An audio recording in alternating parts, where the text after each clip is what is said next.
Assalamualaikum warahmatullahi wabarakatuh dan salam sejahtera. Nama saya Muhammad Suhaimi bin Azri. Saya bertugas di SK Kuala Balingan, Sarawak. Saya telah bertugas di sini selama lebih kurang 6 tahun. Daripada bandar utama iaitu Bandar Mukah untuk menghubungkan ke SK Kuala Balingan 80 km dan menggunakan kereta. Boleh menggunakan kereta melalui jalan darat, tidak perlu ke jalan air, tidak perlu jalan udara. Guna kereta boleh, guna motosikal boleh, hanya akan mengambil masa lebih kurang 1 jam 15 minit. Di SK Kuala Balingan ini terletak di kawasan kampung, bukanlah di kawasan pedalaman dan sebagainya. Daripada SK Kuala Balingan boleh juga menghubung ke bandar besar Bintulu, iaitu akan mengambil masa lebih kurang 1 jam. 1 jam lebih macam tu, boleh sampai ke bandar Bintulu. Dan kita boleh katakan ia berada lebih kurang di tengah-tengah lah, di antara menghubungkan Bandar Mukah dan Bandar Bintulu. Berada di tengah-tengah. Selama saya berada di Sarawak, saya telah perasanlah beberapa cuti yang kita tidak sambut di Semenanjung, iaitu pada bulan April. Kalau kita lihat di dalam kalender, kata tulis Good Friday. Good Friday akan jadi cuti umum di Sarawak dan kita tak sambut di Semenanjung. Di Sarawak, Good Friday itu adalah sebagai cuti umum. Cuti umum biasanya Good Friday ini disambut oleh orang-orang Kristian. Dan apabila sambut Good Friday, ia akan terus sambung dengan Easter Monday. Easter Monday ini biasanya cuti Easter Monday yang ada jabatan-jabatan kerajaan ambil sebagai cuti peristiwa. Terpulanglah kepada jabatan-jabatan kerajaan masing-masing. Tapi biasanya di sekolah yang majoriti orang Kristian, majoriti murid-murid Kristian lah terutamanya, akan ambil Easter Monday ini sebagai cuti peristiwa berentetan dengan Good Friday. Dan cuti yang seterusnya adalah pada bulan 11, iaitu 2 November. Biasanya akan diambil sebagai cuti peristiwa, iaitu pada 2 November yang dinamakan cuti All Souls Day. Cuti All Souls Day ini adalah cuti untuk memperingati orang yang meninggal dunia, yang biasanya akan melawat kubur.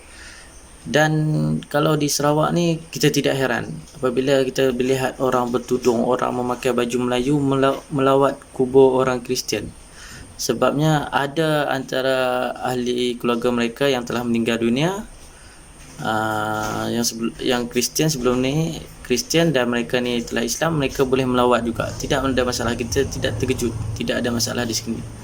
Jangan terkejut sebab di sini itu adalah satu perkara yang biasa.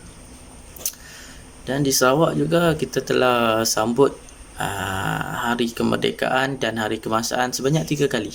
Tidak seperti di Semenanjung hanya menyambut 2 kali, di mana di Semenanjung kita sambut 31 Ogos dan hari kebangsaan pada 16 September. Tetapi di Sarawak kita sambut Sarawak Independent Day pada 22 Julai setiap tahun.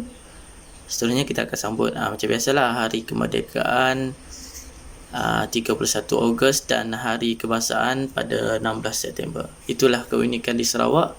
Kita akan sambut 3 kali hari kemerdekaan dan hari kebangsaan. Dan di Sarawak juga, kalau kita lihat di kampung-kampung, sangat-sangat meriah dengan sambutan. Tidak di Semenanjung juga meriah, tetapi kalau dilihat pada kampung saya sendiri, sambutan tu, pertandingan biasanya menghias kampung adalah berdasarkan identiti kampung-kampung masing-masing.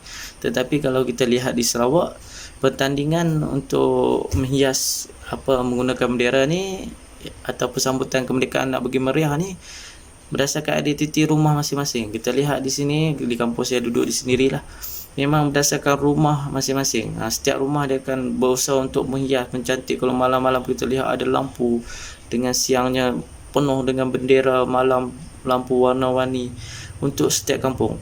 Ada juga di sini untuk setiap rumah. Ada juga di sini pertandingan di antara kampung, iaitu rumah-rumah bolehlah menghias sambil kampung pun hias. Tetapi di kampung yang saya tinggal ini adalah berdasarkan identiti rumah masing-masing. Pertandingan tu ada hadiah lah biasanya, dan sangat-sangat meriah. Jadi setakat itulah pengalaman saya yang berada di Sarawak, yang mempunyai sangat-sangat keunikan dan sebagainya yang kita tak tahu di Semenanjung sana. Sekian, terima kasih.